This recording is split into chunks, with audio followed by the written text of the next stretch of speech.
Lucky Boys Podcast. Okay, like I spent basically 4 years since the first test, like kind of like waiting around for like them to like call me back, you know. And I was just doing odd jobs and like, oh, they're gonna call me back. They didn't call me back. My life's gonna be set once I join the FDNY. I'm good, you know. But it never happened. So I was like, all right, I can't do that again. You know, I'm gonna take it again, and then. But in the meantime, I have to like, you know, pursue. I have to figure out something else that I like. You know, I can't just like do this job, that job. You know, so you know, one of my passions that I've never like explored professionally is cooking. You know, I've worked in restaurants previously, like mainly front of the house. You know, and then actually I managed a taco spot for like maybe a little less than a year, and then sometimes the guys would call out. Like the cooks. So once in a while, I would have to help like make tacos or assemble them. And then I was like, this is kind of fun. You know, I kind of like this. And then like, and time flies.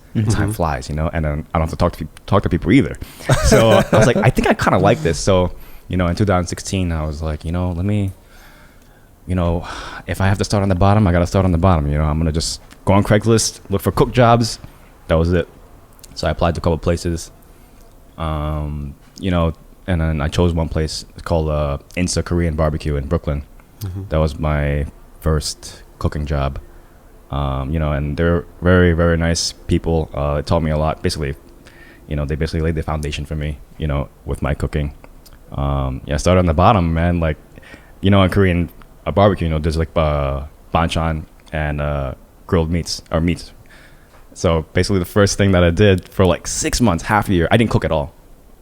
All I did was scoop banchan into like a little plate, and then I like put raw meat on a plate, and that's all. That's all I did. Oh, so you're the one who like used the spatula and then picked the meat into the grill? And no, not even. That's like the server. I didn't even do that because I took like the meat from the fridge, put it on a plate, and then I gave it to that server, and then they go grill it on the table. So all I did was like I'm scooping with a spoon, you know, ready-made banchan.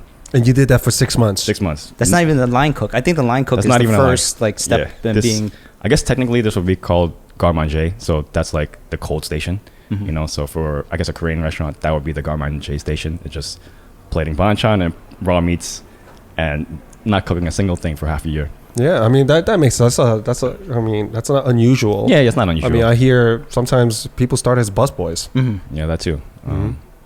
Yeah, and then eventually, you know, they let me like, you know, work on a fry station, and then so I did that, and then I did that for like half a year, and then finally, all right, we need you on a saute station. You want to try? I'm like, yeah, I'm gonna try. And I was so confident too, because like I'm throughout that whole year, I'm watching all the time, like I could do that. So finally, when they were like, you want to do it? I'm like, easy, and then I totally flailed out. The first shift or two, I was in over my head. I was like, what am I doing? Like, that's burning. Is that ready? I'm like, there's too many things going on. And I was like, wow, okay, this is harder than I thought. You know, but over time, you know, through practice and experience, I'm like, okay, I understand what I need to do to be successful at this. Like, you know, just maintain control and do like one thing at a time. And then eventually, you know, you can kind of be better at multitasking and like, okay, that's ready. That needs a little more time. Put that on a plate. Go back to that. You know, so you get the muscle memory, get the moves. It's like a little dance, you know. You like go on the stove, you turn around the counter, like, and you know, yeah, it's kind of great fun way to put it. Yeah. So that's what I've kind of been doing for the past couple of years, cooking in restaurants, and now, obviously, you know, COVID, you know, kind of definitely transformed the restaurant landscape. So recently, I just had the idea of doing like a private dining series, because it occurred to me, I'm like, I try to go out with friends sometimes, maybe a few months ago for like a birthday, let's say, but you know, there's no spaces or restaurants that can accommodate that.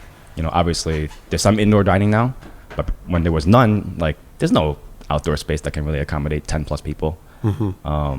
So I was thinking like, where can I do this? And the restaurant that I used to work at in Brooklyn, not the same one, an American restaurant, they have a backyard and they're not operating right now. So I contacted that business owner saying, oh, can I use the space? You know, because you're not using it. And I want to do this private outdoor dining. And then they gave me the okay. So that's what I'm working on right now. Wow, look at that. Yeah, so I did a couple dinners. I've done like 5 dinners now so far in the past few weeks. So you did 5 dinners. So how does that work? First of all, how do you even make people aware that you're cooking for them, and why would they want to eat your food? It starts with friends to get the word out. So I'm fortunate to have a good amount of friends, actually. Like the first day I had like my Chinatown friends that came, like 17 people, 18 people. They came. Second day I had my college friends, another 18 people. So just that was like a good start, because like they were able to help me like, you know, use their network and like, or their social network to get the word out. So that's how it starts. And then like, you know, my mom is like in the Chinatown community as well. Right. So she's like kind of putting the word out as well. So, you know, it's all kind of just through Instagram right now. Like I'm just putting the word out through Instagram. And so it's social media and through your relationships that you have, and that's how the word kind of went out. Yeah, that's it. And what are you cooking? My inspiration, the idea that I really, or the vibe that I wanted to give was like Cantonese home style meal. Like, so for me, my family, or how I grew up, is not very Chinese. So I have like one side of my family that's pretty Chinese, one that's not. And I spend more time with my American side of the family. So every time that I do see like my more Chinese side of the family, like I love like the whole family style meal. You know, like 20 dishes on the table kind of thing. Oh yeah. Yeah, I love that's that. the best. It's, you know, and like a lot of like Chinese Americans or ABCs like me, you know, I feel like don't get that. And ABC stands for American born Chinese, you know. You know, maybe they're having more American style meals, you know. So the vibe that I wanted to go for, or that I'm aiming for, is like to have that feeling and like just mad food on the table. But the food that I want to do is, you know, I'm not going to cook a Chinese dish better than like a guy that's been doing it for 20 years. So what I'm doing is really just more remixing, like Asian American. So it's like a fusion. I guess like a fusion. So for example, what I do a lot at home, and sometimes this is how I get the best, my best meals. Like I'll have like this like bomb like salsa. I'll have like this Thai chicken, and I'll have like this like Canto fried rice or something. And I'm looking at the fridge like, I think this could all work, you know? So like, you know, that's kind of like how I get these ideas. So I don't necessarily consider it fusion. I'm really more like global, you know, if that makes sense. But yeah, fusion. So you mean you take inspiration from different cultures and you see if they will, if those dishes will complement each other. Yeah, exactly. During one session of a meal. Yeah. That's interesting. And just within a dish too. Like for example, one thing I'm doing now is this lemongrass chicken with like Chinese sticky rice, like lo mai fan sticky rice, and then like roasted carrots and onions and garlic. So that dish has got Thai chicken, it's got Chinese rice, and it's got like American style roasted vegetables. And a lot of my friends, one of my friends actually, my good friend, he's like, yo, I never thought to put like American style vegetables with like a Asian, you know, protein and rice. And so, you know, I think it can be appreciated. You know, sometimes that's also where I'm kind of drawing inspiration. Sometimes if I'm having a Chinese meal, I'm like, damn, I could use some of this right now. Or if I'm having an American meal, I'm like, oh, I could use some of I could use this right now. I think this will work, you know? Not gonna lie, sometimes, yeah, even when I'm not eating, let's say, Korean food, I'll even think like kimchi, man. I was like, some kimchi would go bomb with this right now. Yeah. Exactly, you know? Kimchi goes well with everything, especially white rice. Exactly. Yeah. So that's kind of like, you know, my approach. Like, so that time I had this food, I thought it would really go well with this. So that's kind of what I'm exploring. I think I saw a picture of that Thai chicken that you were talking about, and the sticky rice is actually cooked with inside the chicken, or is that something? It's kind of a work in progress. At home when I was experimenting with it, I did it a couple times stuffed, the rice stuffed in the chicken, but a few times it's kind of come out mushy because I think, you know, the chicken juices, because the rice is already cooked, so I'm stuffing it in a raw chicken and I'm roasting it, and then the chicken juices is like, it's like re-moisturizing it, so it's kind of coming out a little mushy. It's cooking it, it's in broth or something. even more. So some people liked it, some people didn't. So I'm still trying to figure out how to get like that texture right for the rice, because when I stuff it in the chicken, it's like perfect texture. But at the end of the whole process, it's like kind of wet.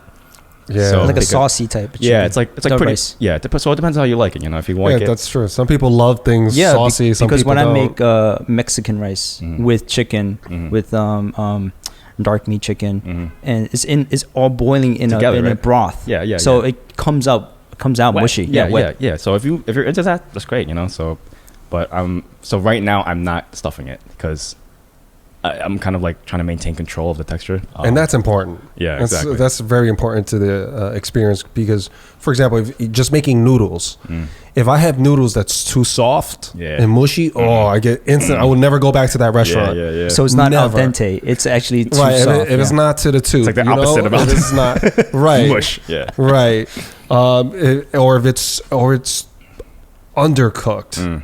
That's Where it. it's too hard, where they just they should have just left it in there for maybe 30 more seconds. You know, they took it out too early. That also, I'm just like, it's just the texture is so crucial, especially when it comes to carbs. Yeah, yeah, exactly. Yeah. And my friend he was like, yeah, I'm a big fan of texture. I didn't like the rice. He told me that, and I was like, okay. And then I heard that. I heard that. Hey, that's Asian the friend that cuisine- you invite. Yeah. because he's not gonna. he told me straight up. He's like, I Yeah. didn't like that. I'm like, Yeah. Okay, I'll take that into consideration. Yeah. So when you experiment, you have all these different recipes that you're trying out. Do you have a closed door event where you invite all your friends that critique you? You know, they have constructive criticism. Do you invite them over and kind of give you their 2 cents? Yeah, so before I did these private dinners at the space that I'm using now, you know, I was only experimenting at home, you know. So I would invite friends over, taste this, taste that. They'll give me a critique or two. And then, these same friends also came to my first dinner, like a proper dinner, sit-down dinner. I served them and everything. And here's my final product, you know. So I had friends come taste for free, and I also had the same friends come pay and taste. To like, you know, not only just to taste the food, but the vibe, you know. So I'm definitely getting a lot of good reviews on the vibe, at least, for sure. Like, it's a really cool vibe. If you look at my Instagram, What's the ambiance like? Like just the ambiance is and we'll have your Instagram in the description so Cool, people cool, can cool. check it out. Yeah. so check out the photos to really see. But it's cozy rustic. Oh, okay. Cozy rustic. A little So it's very- tropically. Is it intimate? It's very intimate. It's very intimate. It's like woodsy, rustic, cozy,